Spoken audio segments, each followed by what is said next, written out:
The business model of selling you a mystery item is based on overconsumption.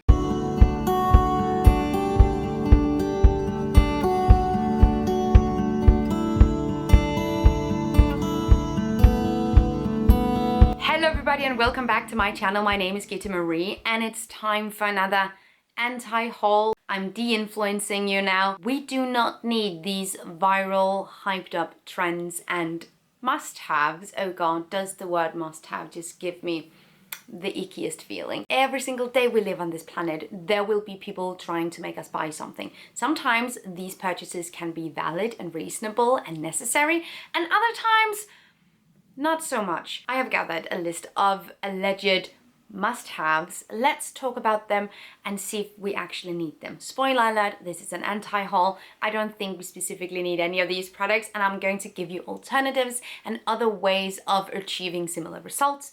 So this is also just a tad bit, useful. First of all, we have this electric, automatic window cleaner, window washer, sort of like a vertical Roomba. It cleans your windows. I'm going to repeat myself because I have the same criticism of a lot of these Amazon products that are automated, electric, etc.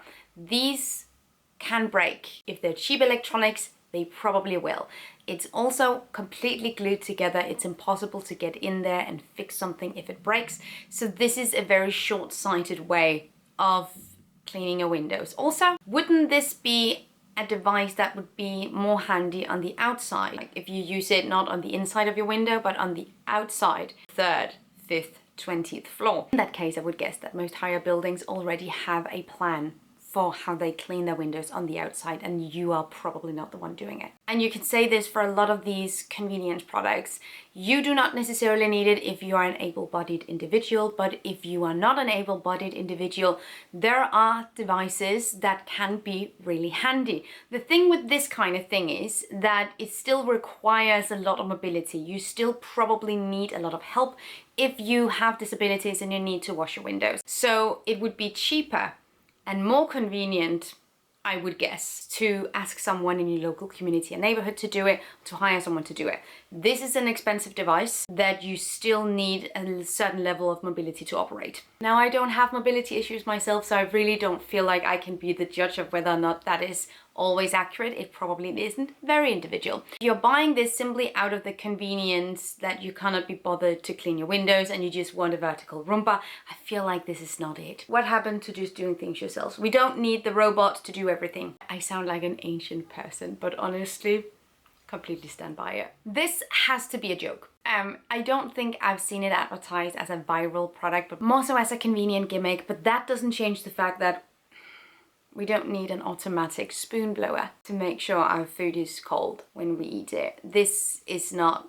Every time I do these videos and talk about these like very specialized, individualized products with only one purpose and function, I always get comments about specific scenarios where this could actually be really handy. And while you can always find examples of when something could specifically be handy or when there would be an actual purpose for something like this, if we look at all of this consumption from above, if we take a second to do that, the mountains of garbage that we are creating to make stuff like this is completely unbelievable. The resources it requires, the fact that it's definitely going to end up in a landfill somewhere someday, because something like this, we do not have the incentive to repair it, if we even can repair it. This is going to end up in a drawer somewhere, and when you get tired of it and you start to declutter, you throw it away. We will not buy things with silly purposes because they're funny and cute. We will buy things that have actual purpose. We will pull ourselves together and behave like adults with precious resources. Thank you very much. I have been looking forward to this one. This is a heated ice cream spoon because you know, everyone knows it. You take your ice cream out of the freezer and you have to wait a whole 5 minutes before you can eat your ice cream. It's too cold. Not anymore. You can achieve this exact result by taking a spoon and putting it into hot water before serving your ice cream. This does not need an electric automated product. The funny thing is, I am in awe that these products get to the market. It means that there actually is some kind of a demand, that some people see this as a viable product? I don't understand. Take your spoon, put it in hot water before you serve your ice cream. That is it. Every time summer rolls around, it seems like there is a new beach bag with new features that we need. They're all marketed as must-haves. It's fantastic. None of them are must-haves. The recent one I found on TikTok was this beach bag, which has a built-in wine beverage dispenser. Advertised as a wine dispenser, but you know, the sky's your limit. I don't think this is necessary for very obvious reasons, but more so, I would not trust this product to keep my phone and my wallet and my keys and my books dry, and also keep my wine cold or my beverages contained. Putting these two so close together feels like a disaster waiting to happen. I'm not gonna do it. This is setting yourself up to fail. I'm so sorry. You honestly deserve it. I didn't say that. Maybe we should just rebrand and call this an electric gadget edition, because this portable electric fan is also on my list. I'm a firm fan supporter. I have not an electric fan, but you know, like an old school fan, like a whoosh fan. I don't know if you know what a whoosh fan is. Doesn't need to be charged, is easy to repair, and yeah, takes up way less space. I see that as a much better option for a lot of people than using something like this. The same critique applies. Buying something like this will at best last you a few seasons. Some of them, depending on how cheap you get them, maybe even just one holiday. That is not a sustainable way of consuming products. Are these covers meant to trick people into thinking you're drinking sodas instead of beer? I feel inclined to say just drink your beer like an adult. I can honestly see the idea of using a can cover so you don't get really cold fingers when you hold a can if it's really cold. But pour it into a glass. You don't want people to see what you're drinking. A mug even. Fuck it, put it into your Stanley cup. These feel childish and silly. And a whole different thing is, I don't understand the idea. I don't understand why some people spend money buying advertisements for bigger brands. These brands, Coca-Cola, PepsiCo, Nestle, Unilever, look, whatever, but specifically so the soda brands, you can buy so much merch, not even specifically from them, but also from them. You can buy a lot of things with their logos on it. People think it's cool? Huh.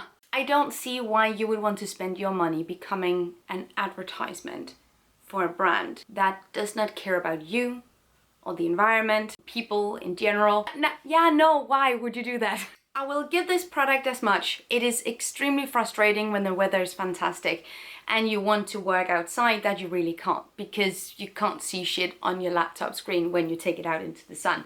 I get the problem. I see the problem. I see it. I remember when I was younger and we were studying outside, we would take a lawn chair. We would lie on the grass, take a lawn chair, put it over our laptops and place a blanket over it. So you had like a little tent. There are ways of achieving most immaculate outdoor sunny day vibes whilst also studying and working on your laptop. You don't need a specific product to do that. Overall, I feel like we need to remember how to be creative with the things we already have instead of instantly going to Amazon to look for a product that specifically seeks to solve this one problem that we have. I'm just gonna leave the phone umbrella shade here as well, because the exact same thing applies, except that a lawn chair probably won't work. Some problems or, you know, minor inconveniences of life are not meant to be solved with Amazon products. Sometimes you can't see your screen a whole lot, then step into the shadow.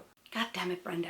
Now I'm branching out a little bit because this is not so much a must-have as it's something that's just been really popular and I don't get it. And maybe it's just because I don't get it that we're gonna talk about it, but if you have seen the Labubu small toys, I don't know who started it, but Rihanna had one at one point and that just really went from there. Becoming vastly popular. I've seen so many people use them, have them on their bags. I've seen dupes of them and copies, etc. But the whole thing, the idea is that you buy a mystery box and then there is a specific doll inside. And I am stepping 3 feet away from any kind of mystery box concept. Because I feel like if you want to consume with purpose and intention, not knowing what you're getting and buying something blindly like you do with a mystery box is the exact opposite. Not that these toys are gonna ruin the planet for us by themselves, but the whole mentality that something like this can become so popular nudges consumers to overconsume. And you can say that about many different, especially so toy companies, but also beauty brands, fashion brands, whatever. The business model of selling you a mystery item is based on overconsumption. I would be pretty cautious with what brands I'm supporting, because when we buy something, we say, yes, we want more of this. And do we really want more companies to use this mystery box business model? Do we need this crap? No. And lastly, I'm going to anti-haul the color of the season and the idea that we have a color of the season. We have always done this. This is not a new thing in fashion. We've done this literally since I can remember and way before. Colors of the season have always been a thing because the colors of the seasons change. They do so in nature, so they do so in our fashion. We see something and we mimic it and we imitate it. It's very natural human behavior. What I don't like is how fast-paced we're currently doing it. I see so many different products in bottle yellow, and it's not just clothing or bags, it's furniture, it's bigger pieces that are usually investment pieces, something that you buy and use for years and years and years. And when we're buying things in trend colors that should be long-term investments, it's likely that they're not gonna last us as long. It's likely that we're gonna feel like they're outdated in a shorter period of time because the color is no longer hyped, it's no longer in. And can we agree that that is not a great way to spend resources? Getting inspired by different colors is absolutely perfectly fine, but changing up everything that you have and use, buying bags, shoes, clothing, accessories, jewelry, phone covers, furniture, all in these colors just to do the exact same thing in 4 months again.